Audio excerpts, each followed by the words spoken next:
ringrazio voi per l'invito che mi avete rivolto anche quest'anno e che ho accolto assolutamente con gran piacere, perché per me è sempre una situazione estremamente piacevole a ritrovarmi in questo contesto di Capodanno e Sos Poetas. Insomma, credo che sia stata giusta la sottolineatura, insomma, un po' come Nemo Profeta in Patria, insomma, si dà quasi per scontato l'apprezzamento per chi opera in loco, però magari non lo si manifesta, e quindi mi pare anche giusta anche questa occasione per provare, tra l'altro con Antonio, visto il suo lungo percorso artistico, provare anche a ricostruire un itinerario musicale che ci porta indietro di ben oltre 40 anni, siamo quasi al mezzo secolo probabilmente, se proprio prendiamo all'inizio, 47, tu li hai contati puntualmente, siamo già a 47 anni di attività artistica, che è maturata, è stato detto,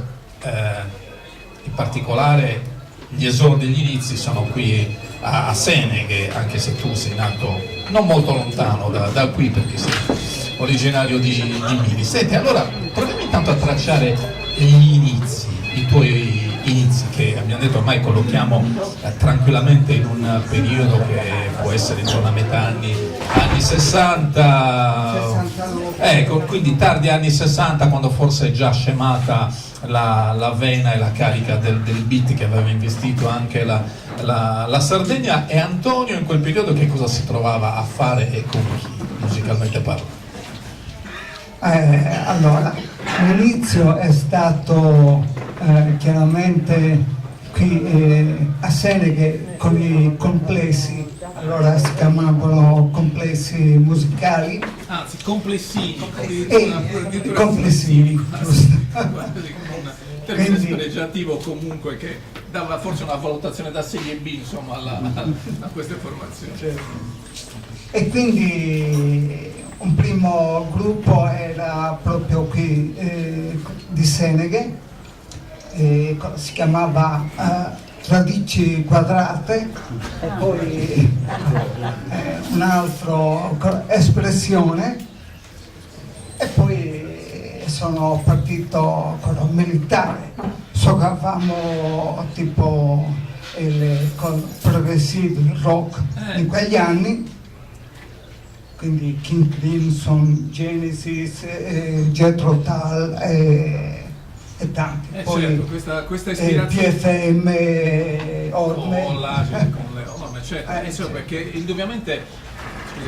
Indubbiamente questa ispirazione musicale legata al progressive è già denunciata dai nomi dei gruppi nei quali hai suonato, insomma, perché Radici Quadrate, Espressione già ci indicano un immaginario abbastanza consolidato attorno a quei suoni, attorno al progressive, quindi anche musica che esplode, tra l'altro, proprio in quegli anni, non facilissima, nel senso non di facilissima assimilazione, che poteva essere quella dei gruppi della musica beat dell'era più leggera. Ed è questo un passaggio che tu rafforzerai successivamente, quando avrai il primo, credo, importante contatto con un gruppo che all'epoca in Sardegna stava letteralmente esplodendo. Sì, i Salis, nel 75 entro a far parte del gruppo i Salis. C'erano elementi, a parte i fratelli Salis, Antonio e Francesco, c'era Pino Martini al basso, Salvatore Garau alla batteria, e poi Gianni Serra alla chitarra. Insieme componemmo dei brani jazz rock abbastanza all'avanguardia, particolari. Sì, infatti erano piuttosto lunghetti, duravano dagli 8 ai 15 minuti. Vabbè, certo, non avevate il condizionamento dei 3 minuti in 3 dei brani dove No, classifiche. infatti, Senti, ancora. e c'è soprattutto un album che è legato a questo tuo periodo con i Salis. Sì, un album che si intitola Dopo il buio la luce, che è stato un'esperienza abbastanza buona, questa qui. con i Salis ho iniziato a comporre i primi brani, quindi già con Pino Martini e con Salvatore Garau facevamo, ricordo, i brani tipo Pastore Bandito, Zona Militare, Surasso Dorrau, eccetera. Quindi questi brani erano già buoni così, progressive e jazz rock. Poi con l'avvento dopo il buio la luce sono nati altri brani sempre così, tipo progressive. Io firmo 3 brani, uno da solo, uno con Tonietto e un altro con Tonietto e Francesco. Ecco, ascolta Antonio, possiamo provare a dare intanto un assaggio anche a quanti ci ascoltano di quelli che erano i suoni dei Salis di quel periodo? Abbiamo detto una musica progressive che si stava affermando, brani anche di forte denuncia dai titoli che tu hai indicato. Per la cronaca, tra l'altro, questo album Dopo il buio la luce è stato ristampato proprio pochi mesi fa, non so se tu sei corrente di questo, immagino di sì, è stato ristampato pochi mesi fa proprio nella sua versione in vinile, riproducendo proprio anche la veste grafica originale, dalla BTF, che è una etichetta milanese che è proprio specializzata nella riproposizione di questo patrimonio immenso che il progressive italiano ha regalato. E allora, un primo ascolto quale può essere, Antonio? Può essere Rapsodia per migrazione, che è un brano composto da me. E allora, ascoltiamolo, grazie. O quantomeno uno straccio, perché se dura 10 minuti non ci abbiamo tutto il tempo.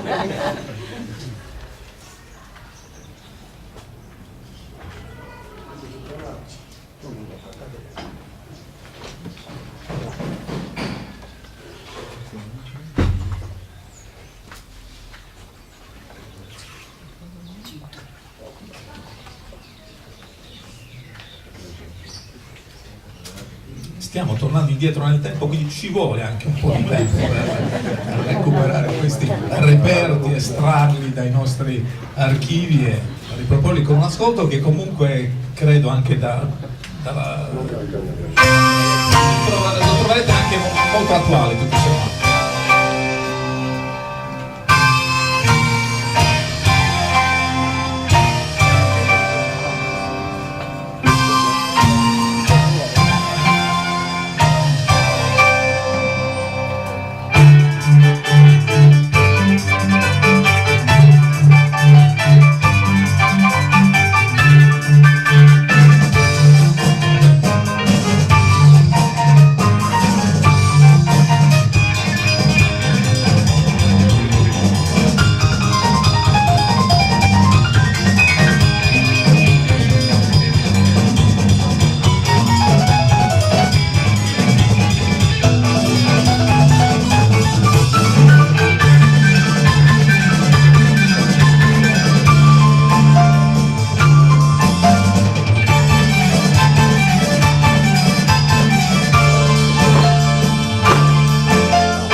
Questo brano, quindi un progressive dai toni molto jazzati, in grande evidenza anche il tuo lavoro al pianoforte e le tastiere. Stiamo parlando dell'esperienza con i Salis, che porterà poi in un immediato futuro rispetto a questo lavoro anche a progetti anche molto più complessi, quasi una sorta di musical che in qualche modo mettete in piedi come Salis, e con la complicità ovviamente anche di Benito. Infatti l'anno successivo a questo disco sarà con la collaborazione con Benito Hugo, quindi e con lui creiamo questa commedia musicale dal titolo Su Mammutone. I brani sono sempre dei fratelli Salis e miei, i testi di Benito Urgu.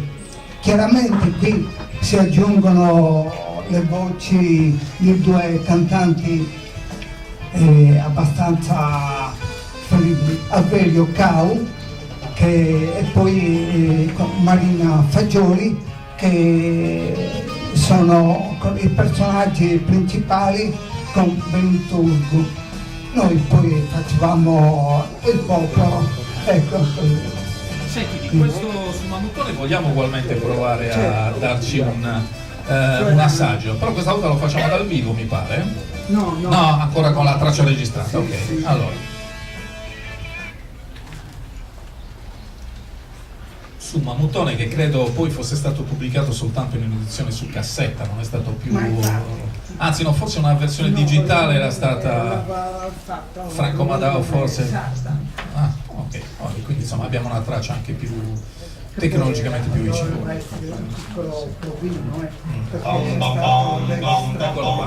Su Erano questo. Campo su Erano del Pietrato, trigo quella ore, Bonerano, trigo quella ore. Ed è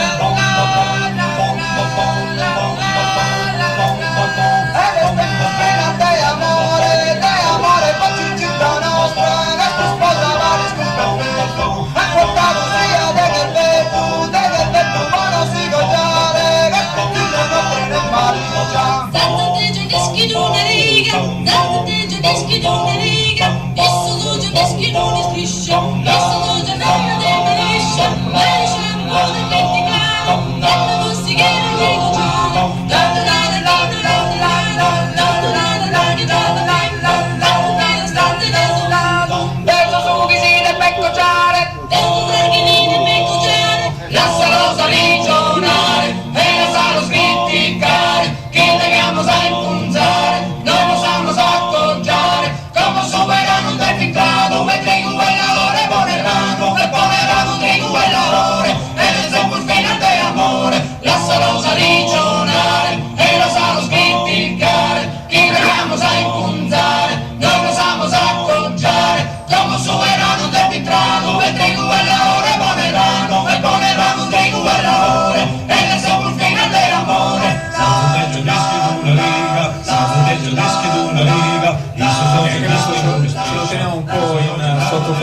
su Erano da Su Mammutone, e qui credo però ci sia già evidente la caratterizzazione della tua futura produzione musicale. Qui c'è una cura delle voci, l'amore per la polifonia che non ti era assolutamente estranea già in quel periodo, anche perché abbiamo detto molto progressive con i Salis, però tu qui a Seneghi hai maturato contatti importanti proprio con la polifonia tradizionale del posto. Sì, infatti, perché ho cantato col coro su contratto, facevo la voce bassa, anche se io sono tenore, il basso raschiato, con una tecnica quindi molto particolare. E poi ho anche diretto un coro polifonico in quel periodo, un coro polifonico misto, che molti artisti poi si vedranno successivamente con l'avvento dei Janas. Ecco, allora ci inoltriamo negli anni '80 e soprattutto i primi anni '80 sono importanti per la tua formazione artistica, perché questo lavoro da autodidatta invece si implementa con contatti con scuole, conservatori, tra l'altro in località prestigiose, perché c'è una permanenza importante in Germania e una permanenza altrettanto importante a Milano, un periodo in cui tu stai fuori dalla Sardegna, hai sempre però, come dire, le antenne rivolte anche a quelle che sono le possibili influenze e atmosfere musicali della nostra isola. Intanto questa scelta come matura di lasciare l'isola, e che cosa combina dal punto di vista musicale Antonio Lotta in questi anni di permanenza fuori dall'isola? Allora, prima di tutto l'amore, chiaramente. Quindi l'amore seguo la mia donna Eva, che è qui presente, chiaramente. Seguo lei, però qui a Freiburg, in Germania, frequento anche 2 semestri al conservatorio musicale di Friburgo, dove frequento questi corsi e un corso di musica sperimentale, quindi moderna. Poi dirigo anche, insegno anche in una scuola privata, pianoforte e organo elettronico. Poi Milano altrettanto importante, perché frequento un corso di direzione corale con maestri importanti anche questi, perché Vino Mordignon è stato un grande maestro, forse uno dei più grandi direttori di coro, poi Bernardino Streito e Sergio Cortese. Quindi questi brani mi sono serviti, queste esperienze mi sono servite molto per i futuri lavori, infatti. E allora noi già da questa sede dobbiamo veramente un grazie immenso a Eva, perché in fondo è stata lei l'elemento scatenante che ti ha consentito di approfondire anche questi aspetti musicali che poi saranno determinanti nella tua produzione musicale, perché poi al rientro in Sardegna nasce quello che sarà forse il progetto che in qualche modo afferma queste tue aspirazioni, questa tua voglia di esprimerti dando grande attenzione alla polivocalità, all'uso delle voci. Insomma, siamo entrati pienamente nel periodo Janas e questo mondo fiabesco che con i Janas hai voluto riproporre anche in diverse produzioni discografiche. Sì, infatti. Avevo molto chiaro in testa quello che volevo fare, un gruppo, però un gruppo molto particolare, perché 8 voci, 2 tenori primi, 2 secondi, 2 baritoni e 2 bassi, poi con l'accompagnamento di 2 tastiere, una la suonavo io, un'altra Dario, mio fratello, che niente. Poi Ma senti, hai trovato a Seneghe tutti questi strumenti? sì, tutti. Oddio, vabbè, No, all'inizio appunto ho cercato alcuni coristi che già cantavano con me negli anni 80, coro 70, con questo coro polifonico di Seneghe. Con loro ho cercato altri elementi e quindi era un duro lavoro, perché dovevamo creare tutto questo repertorio nuovo molto particolare.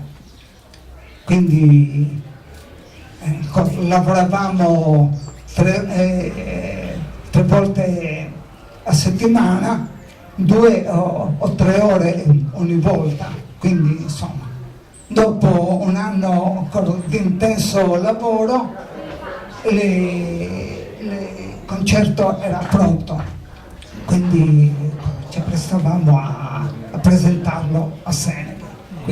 E allora tra poco sentiremo anche di nuovo, cioè, chiaramente molti di voi questi brani li conoscono, hanno avuto modo di apprezzarli, però stamattina avremo modo in qualche modo di riecheggiarli e soprattutto di verificare con Antonio Lotta com'è che sono maturati, com'è che sono stati strutturati. Prima però volevo farti la domanda relativa proprio alla scelta dei testi, dei temi. Perché tu lavori sulle musiche e sui testi e abbiamo detto recuperi questo mondo della fiaba, delle leggende, della mitologia tutta sarda, poi per caratterizzare ancora in modo, se mi passate il termine, identitario, insomma anche questo tipo di produzione musicale.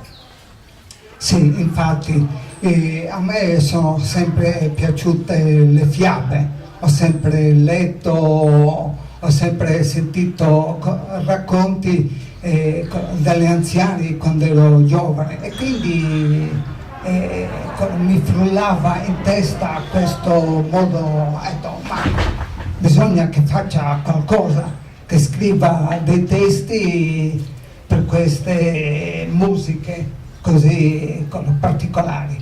Così nascono Baborku, Seriulta, Pilo Sdevrata, Svoletto Guadu, Gianna Maria, Dormidera, Billera e tanti altri che poi daranno fine a questo incontro particolare. Però a parte le fiabe ci sono anche canzoni d'amore con la mia musa ispiratrice che è sempre Eva, quindi nascono Bischisende poi Salute a Sosole e altri. Allora, proviamo a rinfrescare la memoria allora anche di quanti sono qui presenti, riascoltando alcuni di questi brani. Per esempio Gianna Maria, che sono le voci di Janas e poi sono soltanto percussioni, quindi possiamo sentire. Beh, allora qui anche in questo caso abbiamo la traccia tratta direttamente dal lavoro discografico, perché qualcosa invece dal vivo Antonio ce la farà, stiamo rimandando, ma qualcosa dal vivo alle tastiere e al piano ce le farà Antonio.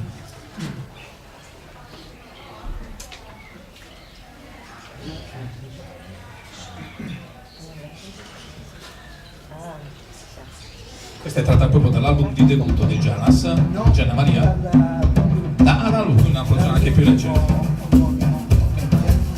In qualche modo è stata superata la fase del solo canto a cappella.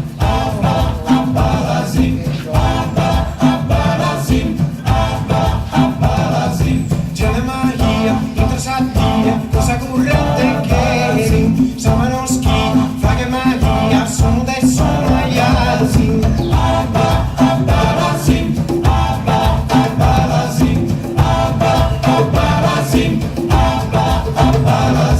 Gianna Maria, imparatia, ancora sono tre senze, della schino, come schienso, vuole San Maria. Gianna Maria, Samano e via, over sul fanno che sopra versia, da canto a via, non tu non che Abba, Abba, Lazim, Abba, Abba, Lazim, Abba, Abba, Lazim, Abba, Abba, Lazim. Maria, Shumaya Zugu, Samanos, Mare, San Maria, Fortirezza, Zappica, Lazim, Sabanzos, Faghe, San Maria, Faghe, San Maria, Maria.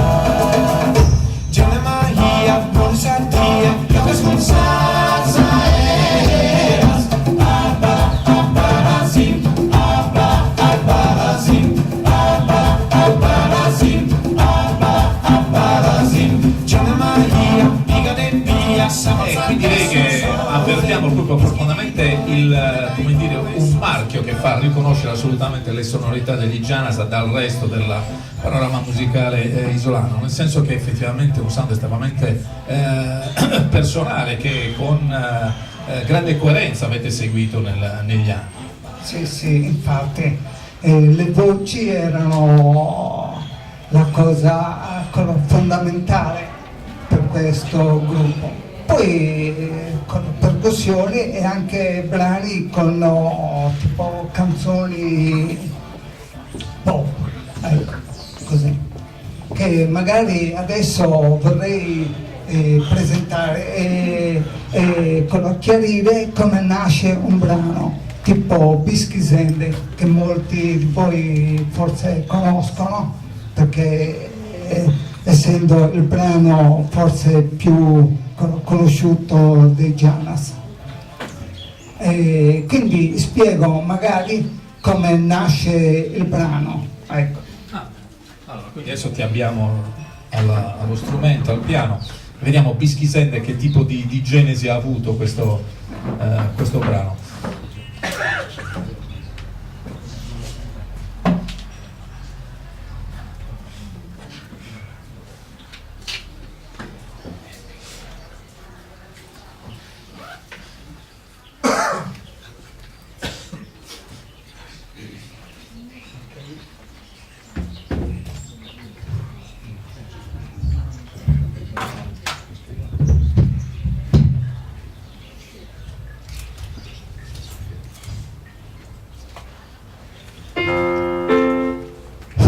Sì, ok. Bischisende nasce in modo molto particolare, e specialmente di notte. Quindi alle 3 del mattino mi sveglio con questa melodia in testa. È bella. Mi alzo subito per prendere appunti. Avevo un registratore pronto per queste evenienze e quindi registro subito, però mi frullava in testa questa melodia tipo bolero, con un ritmo di bolero. Ho detto, ma è bello, quindi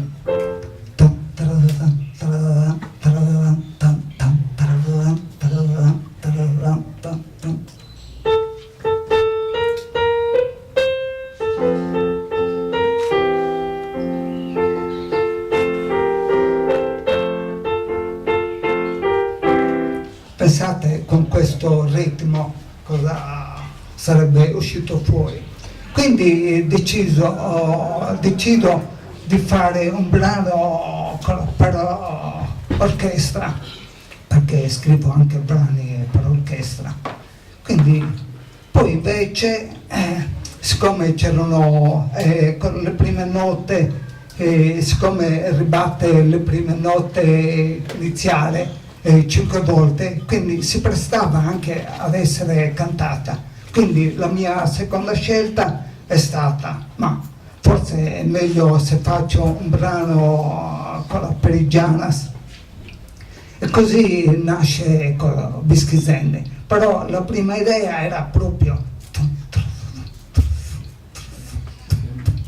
questo bolero. E niente, quindi adesso prima di sentirla vorrei spiegare un po' come è fatto il brano, come è strutturato, perché ci sono 2 modulazioni, perché la melodia è sempre la stessa, è sempre uguale, cioè questa.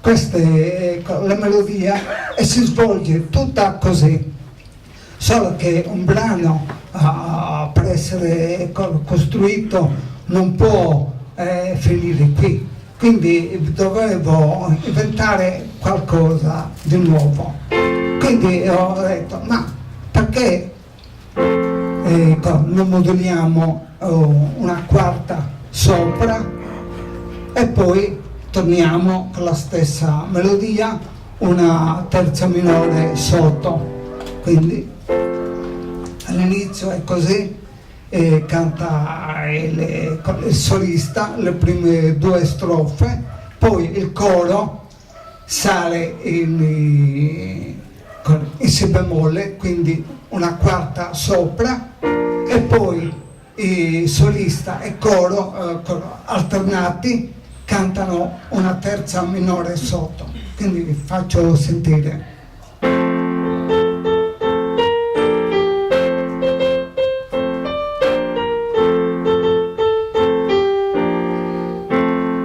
Questa è il Fa, poi in Si bemolle.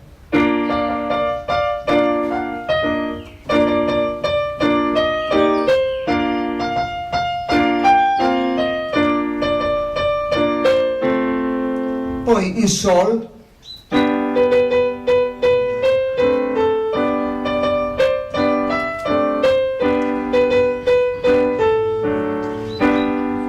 e il brano finisce con una solo della Uneddas.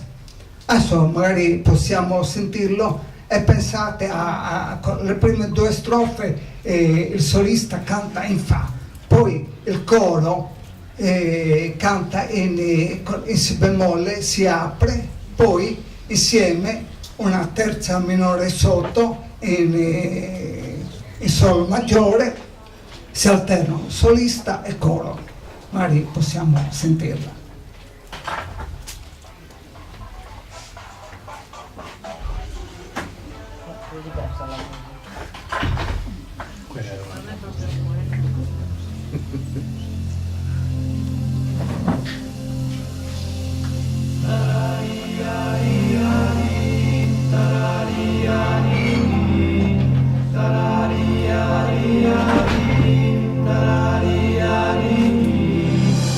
Esos ojos tuos que son luminosos que su sole me sudie. Samanu m'has dato amore pro camminare pare a ti in sa vida. Bisquisende has ballado, bisquisende has cantado, bisquisende no é mais avelado, é mais pura do su coro, mais pura do su coro. Tarariari, tarariari, caminando en mano en mano, lungo sa semina podimos obviare, senteros terra que lo el mare y sin contragando para su sole.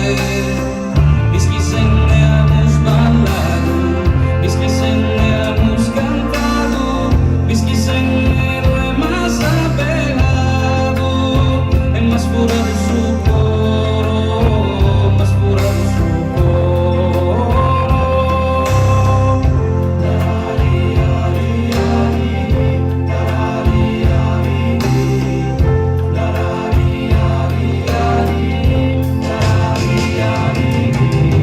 Si bemolle. esos ojos tuos que son luminosos que su sole me sudie. Samanu m'has dato amore pro camminare impare a ti e in sa vida. Bisquisende has ballado, bisquisende has cantado, bisquisende no è más apenado, è más pura do su coro, más pura do su Modola in Sol.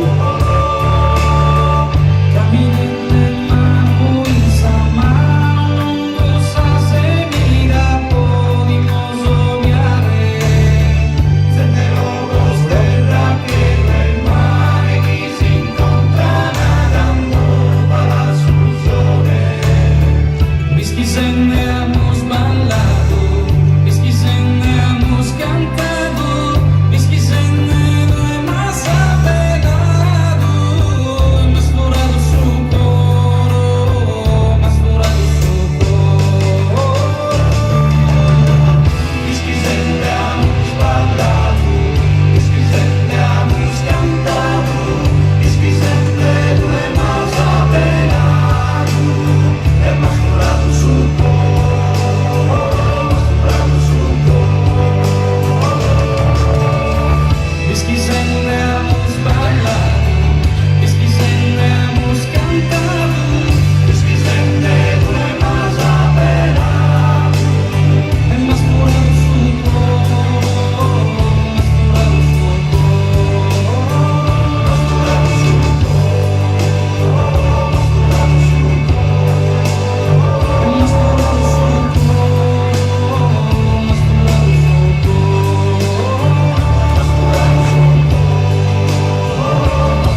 durante la Onegas finale.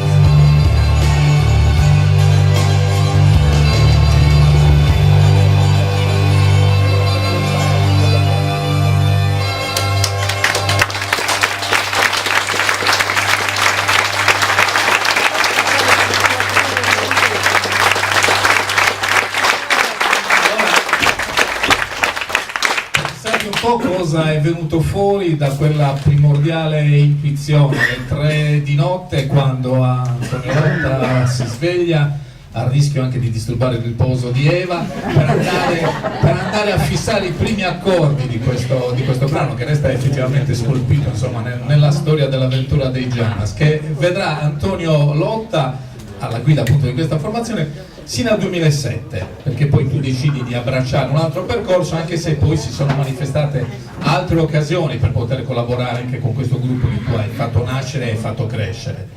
Sì, infatti proprio quest'anno con i Janas è nata una collaborazione, ho dato un brano mio nuovo, si intitola King Idos, magari lo suono un po' anche, quindi con i Janas che hanno fatto un video e un disco di questo brano. Si può trovare anche su internet ormai, si intitola King Idos, è una canzone d'amore, due amanti aspettano la notte per incontrarsi senza che nessuno li veda. Questo è chiaramente è tutto il testo parla di questo.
Questo quindi è l'ultimo omaggio in ordine di tempo che Antonio Lotta ha lasciato ai Janas. In pratica tra il 94 e il 2007 ci sono 7 incisioni discografiche che testimoniano questo percorso del gruppo.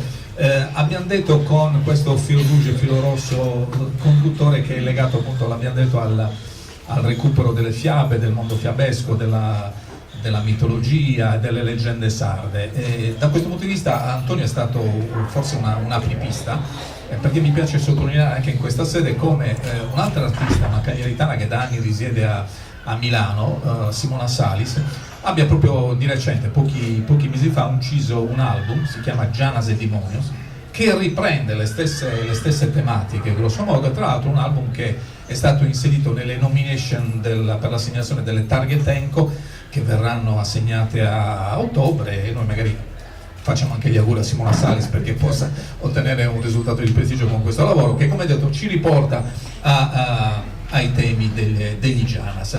Però adesso noi dobbiamo raccontare il dopo Janas, perché non è che Antonio, una volta chiusa questa esperienza, sia rimasto con le mani in mano, anzi ci sono da registrare tutta una serie di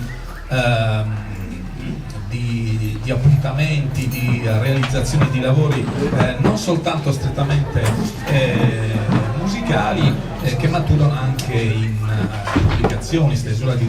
Dici un pochino tu, perché veramente è densissimo il panorama che tu hai messo in piedi dopo questa esperienza con i Janas. Sì, infatti nasce prima di tutto un musical che riprendo i personaggi fiabeschi scritti per i Janas e ne creo un musical con tutti questi personaggi. Si chiama Pilos de Vrata. Scrivo 9 cantoni e poi lo presento in forma di recital, quindi pianoforte e voci, anche qui a Seneghe e in altri posti anche. Poi termino un libro ancora inedito, quindi non si trova, che si intitola Avventure con lo stregone, che in effetti prende spunto dal musical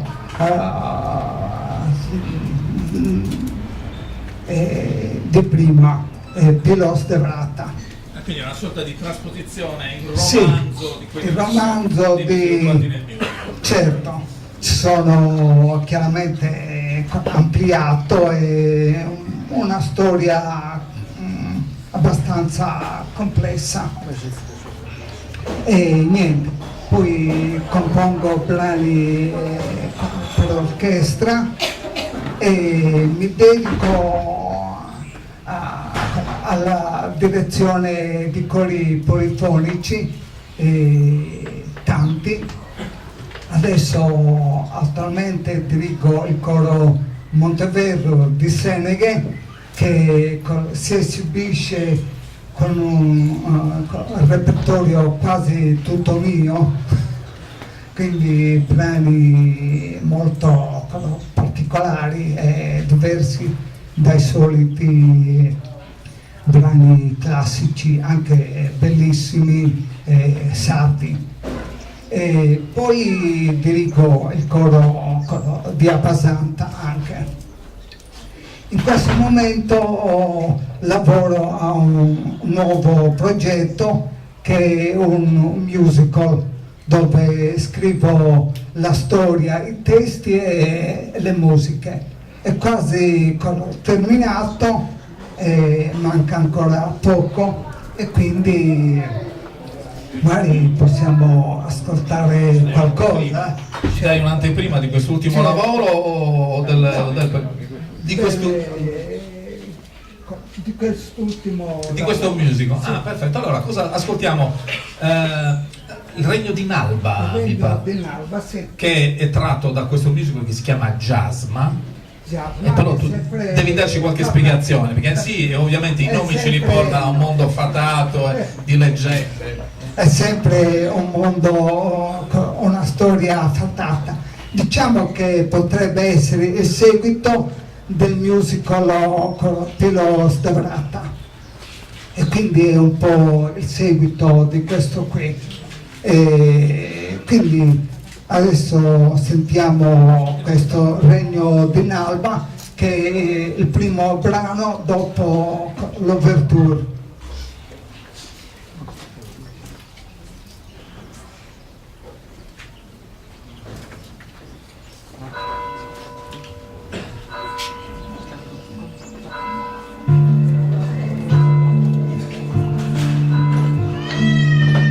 Io vi racconto una storia di fate e il elfi, forletti, stregoni e magie, storia di un regno e della sua regina che con saggezza regnava.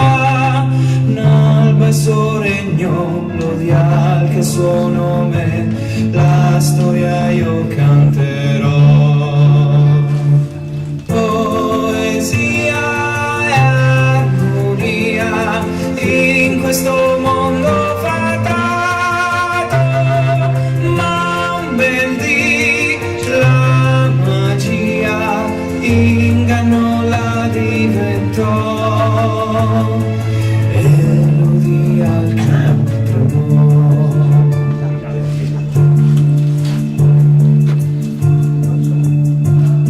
Sotto l'influsso del diapason d'oro viveva il regno in pace e armonia, ma era Monsaldo fidato vassallo dai Arababa istigato,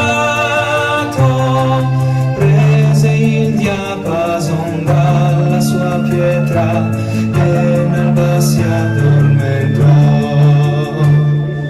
Poesia e armonia in questo mondo fatato, ma un bel dì la magia inganno la diventò.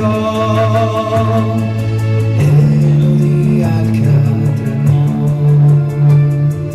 Poesia e armonia in questo mondo fatato, ma un bel dì la magia inganno la diventò. E l'udì al catremò.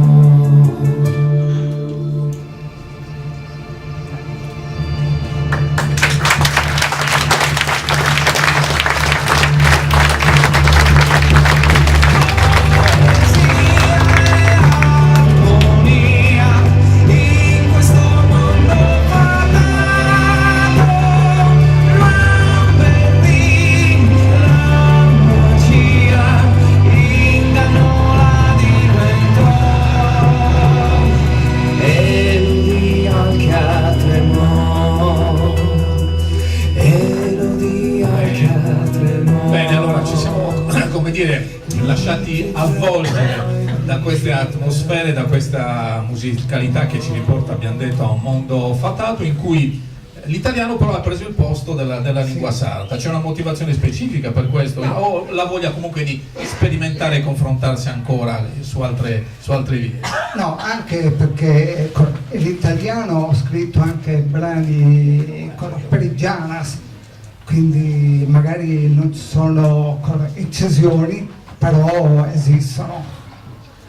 Poi niente, perché volevo che tutti capissero, ecco, l'unico, perché in Italia presentandolo magari se è sardo, magari la gente non capisce.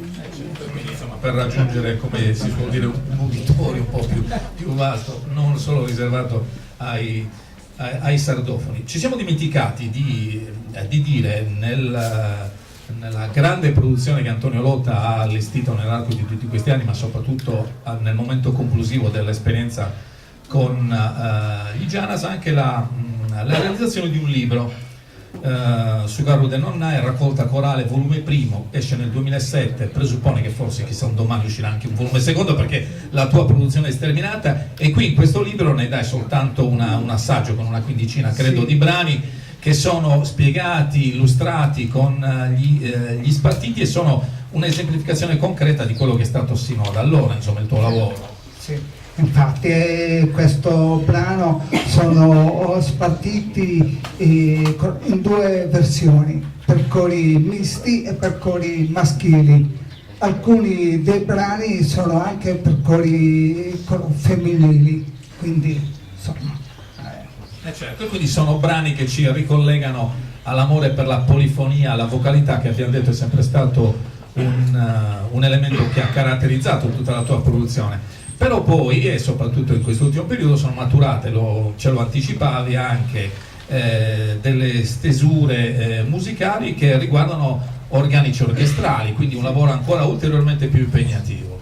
Sì, infatti, perché a parte con la passione bisogna avere anche conoscenze, le distanze che hanno con gli strumenti, con le tessiture, le possibilità che hanno, perché altrimenti uno se scrive per violini o per archi non può scrivere per oboe oppure per fagotto, quindi bisogna conoscere anche conoscenze a parte la passione, quindi più sai e più riesci a fare bene i brani orchestrali. Noi vogliamo diamo un assaggio anche di questo tuo percorso legato a composizioni più ampie, più complesse, con un organico orchestrale. Cosa ascoltiamo, Antonio? Danza di primavera. Danza di primavera, che è un brano che inizia col piano forte, quindi leggero, poi entrano in contrappunto prima un violoncello, poi un oboe e un violino, poi entra la grande orchestra e torniamo al bolero, perché forse l'avevo sempre in testa sta cosa qui di fare una cosa per bolero, e si sente questo rullante ostinato che prosegue per quasi tutto il brano, a parte alcuni punti dove si ferma e poi continua. Quindi, insomma, Galeotto fu Bischisende, insomma, con questo bolero che ritroviamo.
musica che riempie, poderosa anche nella sua struttura, nella sua impostazione.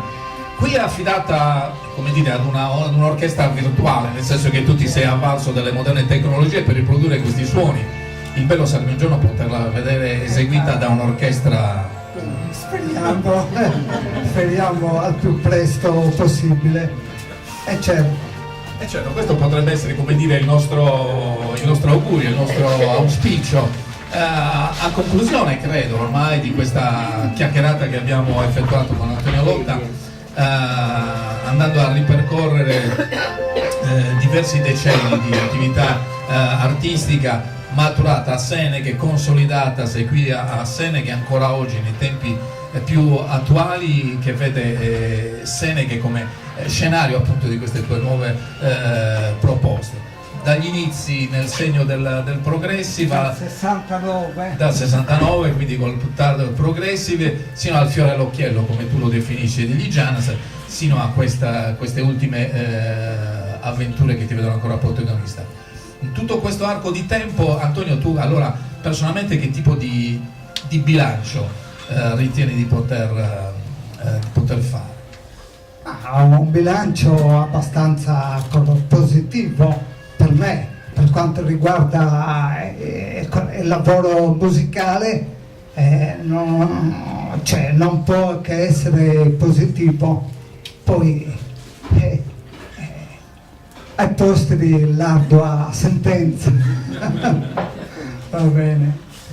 E se tutto questo è avvenuto grazie a Eva, e ricordiamolo, che ha condiviso con te tutti questi decenni di tue ispirazioni, intuizioni che ci hanno portato a quello che ci hanno portato, e anzi noi poi restiamo in attesa appunto di questi altri lavori che sono in fase di elaborazione, direi avanzata elaborazione a questo punto. Bene, io credo che possiamo anche chiudere qui la nostra chiacchierata, il nostro incontro con Antonio Lotta, anche perché dobbiamo lasciarvi al prossimo appuntamento di questa mattina, che tra circa 20 minuti vedrà impegnato Franco Nasi in Brenza de Burone. Per cui io ancora una volta ringrazio Antonio per la tua grande disponibilità,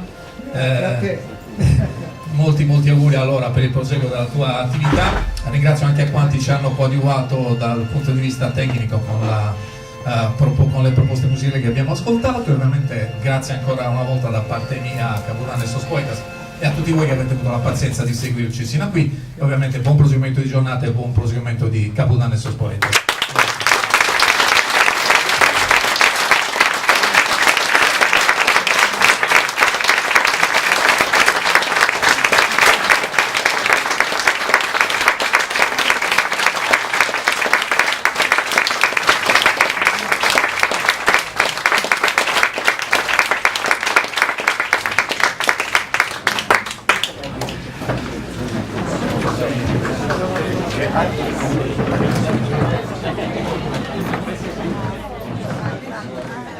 Sì, ormai.